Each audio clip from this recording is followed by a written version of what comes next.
Dear friends, everyone, welcome to our channel, and in this video, I will tell you and show you how you can delete messages on iPhone from both sides. Don't forget, friends, subscribe to the channel. Be sure to put your likes and also please write your comments. So let us get down to our topic. Dear friends, if you need to delete posts on both sides, you have only one option. When you write a post, you can delete it within 2 minutes.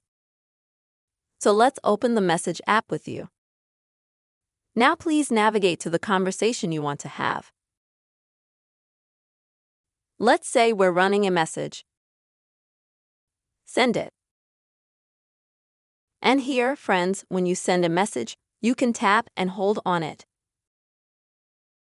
And then, friends, find the option that you have up here. It's called Undo Send and click on it. So the message will be canceled, but you can only do it within 2 minutes of when you sent that message.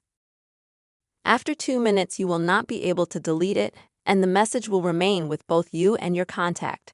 This is the option to delete a message on iPhone from both sides. I hope this video was useful for you. Don't forget, friends, to subscribe to the channel and put your likes and comments. See you soon.